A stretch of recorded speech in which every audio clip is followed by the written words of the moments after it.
उसके बाद दोनों वहां से नितिन के घर आ गए। अब उनमें जिंदा रहने की थोड़ी उम्मीद बढ़ गई थी, साथ ही ईश्वर में भी विश्वास था। नितिन, इतना तो पता चल गया कि हम कैसे बच सकते हैं, मगर उस मृत शरीर को हम ढूंढेंगे कैसे? मालूम नहीं यार, लेकिन इस शराब का टूटना बहुत ज़रूरी है, नहीं तो वो चुड़ैल न जाने कितने बेगुनाह की ज़िंदगी उजाड़ेगी। हाँ, कपिल की मौत उस जंगल में एक पेड़ के नीचे हुई थी। हो सकता है पेड़ के नीचे कल्कि का मृत शरीर हो। नितिन, हो सकता है, पर ऐसा जरूरी भी नहीं है। अगर हम ये शहर ही छोड़ दे तो नितिन, कोई फ़ायदा नहीं होगा यार। हम चाहे कहीं भी चले जाए, लेकिन वो चुड़ैल हमारा पीछा नहीं छोड़ेगी। पहले कपिल, फिर आशा, और अब पता नहीं उस चुड़ैल का अगला शिकार कौन होगा। हम दोनों को मारने की कोशिश भी कर चुकी है। कुछ समझ में नहीं आ रहा है। हम तो बस बैठकर उसके अगले कदम का इंतजार कर सकते हैं। बाबा ने जिस लड़की की बात की थी, अगर वो लड़की हमें मिल जाए तो शायद हम इस मुसीबत से निकल सकते हैं, लेकिन तब तक हम दोनों को संभल के रहना होगा। सुबह 11 बजे का वक्त था। नितिन एक पार्क में एक बेंच पर उदास बैठा हुआ था। पास में चहलकदमी हो रही थी, कई योगा कर रहे थे, कोई यूं ही बातें कर रहा था, कुछ बच्चे खेल रहे थे। नितिन को हर वक्त यही चिंता सता रही थी, कहीं वो चुड़ैल किसी का रूप लेकर उसके पास ना आ जाए और उससे जान से न मार दे।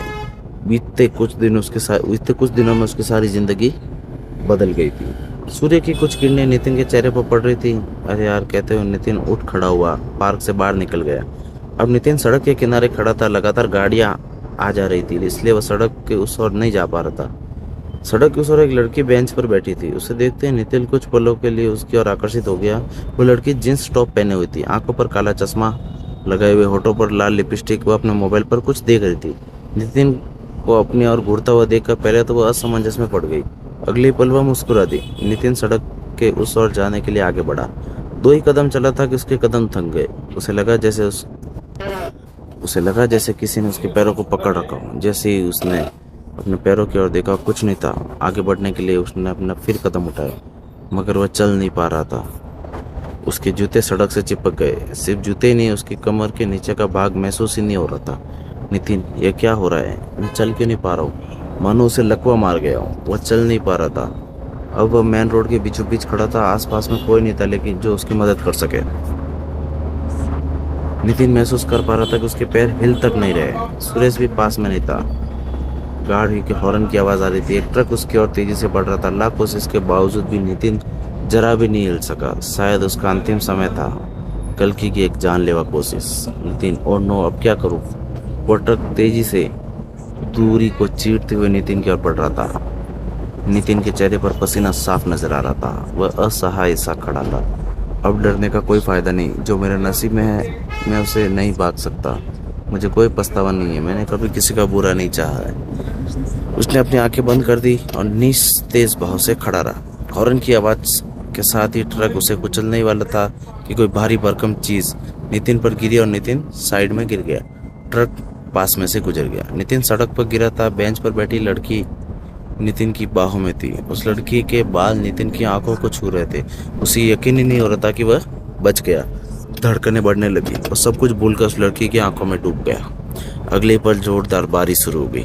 वह लड़की झट से नितिन के ऊपर से हट गई। नितिन भी खड़ा हो गया। दरअसल वह लड़की ने जोर से नितिन को धक्का दिया, जिससे नितिन कुछ दूरी पर जा गिरा और वह लड़की भी नितिन के ऊपर गिर गई। दोनों एक दूसरे को देख रहे थे। Nitin, thank you so much, तुमने मेरी जान बचाई। मैं तुम्हारा ये एहसान कभी नहीं भूलूंगा। तुम्हें मरने की बहुत जल्दी है क्या? पहले खुद ही सड़क के बीचों बीच में खड़े हो जाते हो, फिर खुश हो रहे हो कि तुम्हारी जान बच गई।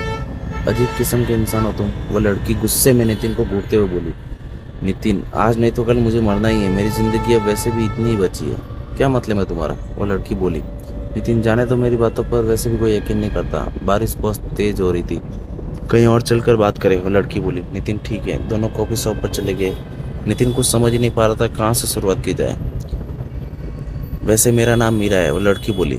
I am Nitin. कल्कि कौन है? एकदम से नितिन खड़ा हो गया। मीरा, घबराओ मत, मैं कल्कि नहीं हूँ, हंसते हुए बोली। तुम मन ही मन उसी बारे में सोचे जा रहे हो ना? कौन है वो? तुम्हें कैसे पता मैं उसके बारे में सोच रहा हूँ? मीरा, मैं किसी का भी दिमाग पढ़ सकती हूँ। उसके साथ क्या हुआ था, क्या हो रहा है, आगे क्या होने वाला है, मैं सब जान सकती हूँ। क्या मतलब है तुम्हारा? अरे, तुम्हें खा नहीं जाऊंगी यार। नितिन, क्या मैं कह सकता हूँ जिस लड़के को मैं ढूंढ रहा हूँ वो तुम ही हो? पता नहीं, तुम्हारे दाएं हाथ पर टैटू है क्या? हाँ है, एक त्रिशूल जैसा ही कुछ, उसका हाथ दिखाते हुए बोली। मीरा के हाथ पर त्रिशूल देखकर नितिन खुशी से उछल पड़ा।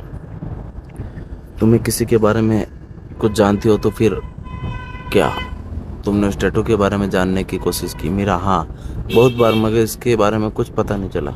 नितिन को विश्वास हो चुका था कि अगुरी बाबा ने जिस असाधारण लड़की के बारे में बताया था, यह वही लड़की है। अब उसकी खुशी की कोई सीमा नहीं थी। अब वह स्टूडेंट कल्कि को हरा सकता था। मीरा, अरे हेलो, कहाँ खो गए तुम? नितिन, कुछ नहीं।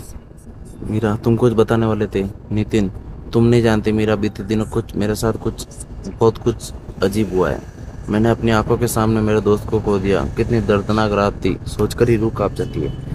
तुम अकेले नहीं हो जिसने बहुत कुछ खोया है, मैंने भी अपनी एक बहन खोई है। ये कहते हुए मीरा की आंखों में आंसू आ गए। मैंने इन्हीं हाथों से उसका अंतिम संस्कार किया है। ओ माय गॉड, नितिन बोला। नितिन, लेकिन ये सब हुआ कैसे? मीरा, पता नहीं, पहले तो सब ठीक था, फिर अचानक एक दिन रात को चिकन खाने की जिद की। हमारे घर में कोई मांस मच्छी नहीं खाता। उसकी इस बर्ताव ने सबको चौंका दिया। वह हर रोज जब स्कूल जाती थी तो पास के मंदिर में माथा टेक के जाती थी, लेकिन पता नहीं क्यों वो मंदिर के पास से गुजरने से डरने लगी। अक्सर उसकी तबीयत खराब होने लगी। डॉक्टरों को भी दिखाया, कोई बीमारी का इलाज नहीं मिला। धीरे धीरे उसने घर से निकलना बंद कर दिया। पड़ोस के लोग उसे पागल समझने लगे। मेरी निशा के अलावा दुनिया में कोई नहीं था, पर वह एक दिन वो मुझे अकेले छोड़ के चली गई। मैं जानती हूँ कि वो पागल नहीं थी। नितिन, उसने तुम्हें कुछ नहीं बताया? नहीं, कुछ नहीं। आखिरी वक्त में उसके नाक से खून बहने लगा। मैं कुछ समझ नहीं पाई कि क्या हो रहा है। मम्मी पापा की तरह वह भी चली गई, लेकिन तुम अपनी शक्तियों से उसे बचा सकती थी। निशा के जाने के बाद ही मुझे एहसास हुआ कि मेरी किस्मत बुरी है। तो अब क्या बस जी रही हूँ? नितिन, तुम्हारी बहन निशा की मौत कोई हादसा नहीं था, इट्स अ मर्डर। ये बात मैं पूरी यकीन से कह सकता हूँ। इस शहर में कई ऐसे हैं जिनके साथ ऐसा हुआ है। तुम्हारी बहन कई तुम्हारी बहन की तरह कईयों ने अपनी जान गंवाई है। मेरा ये वक्त रोने का नहीं है। अगर तुम मेरा साथ दोगी तो हम मिलकर इस रात को तोड़ देंगे। तुम्हारी बहन के साथ जो हुआ, हम और किसी और के साथ नहीं होने देंगे। क्या तुम मेरी मदद करोगी? एक पल के लिए मीरा ने पल के झुकाई और अगले पल उसने नितिन का हाथ पकड़ लिया। दूसरे दिन, सुरेश, तुम अपने शक्तियों का इस्तेमाल करके कल्कि के बारे में जानने की कोशिश क्यों नहीं करती?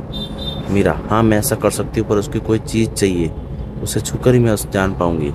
लेकिन ऐसा तो कुछ नहीं है।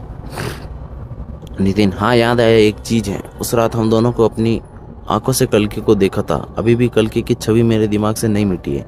तुम मेरे दिमाग पढ़कर सब कुछ जान सकती हो। मीरा, ठीक है, मैं तुम्हारे दिमाग के अंदर झांक सकती हूँ, लेकिन उसमें बहुत खतरा है। अगर कुछ ही देर में तुम्हारे दिमाग से नहीं लौट सकी तो तुम्हारी आत्मा तुम्हारे शरीर से अलग हो जाएगी और मैं भी तुम्हारे मस्तिष्क में ही कैद हो जाऊंगी। क्या तुम इसके लिए तैयार हो? नितिन, हमें नहीं पता कि कल तक भी हम जिंदा रह पाएंगे या नहीं।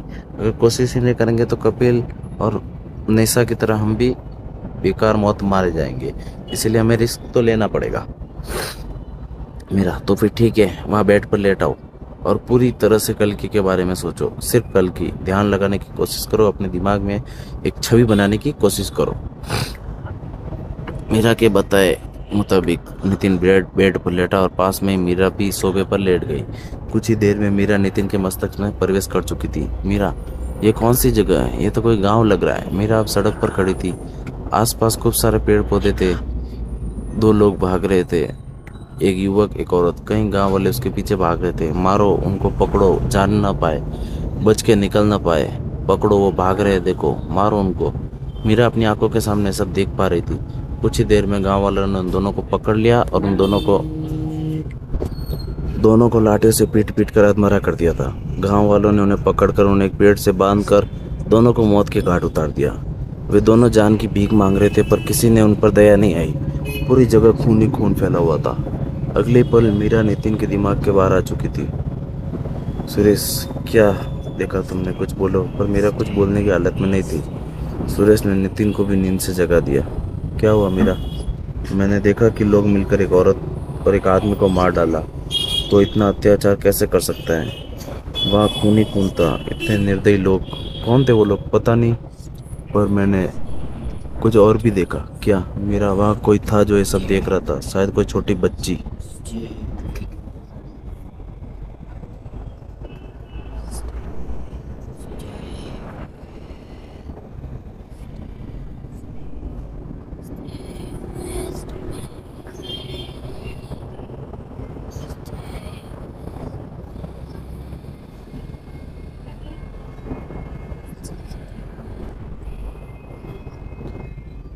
ये सब वहाँ पे हो गया, इसीलिए वो मिलकर सबका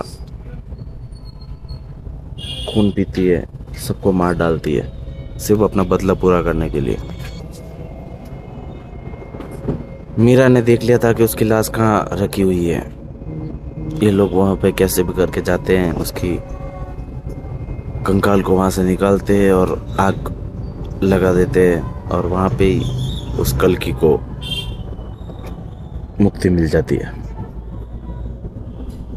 तो ये थी हमारी कहानी। आप हमारे वीडियो देखने के लिए आपका बहुत बहुत धन्यवाद। हमारे चैनल को सब्सक्राइब कर दीजिए, हमारे वीडियो को लाइक कर दीजिए। धन्यवाद।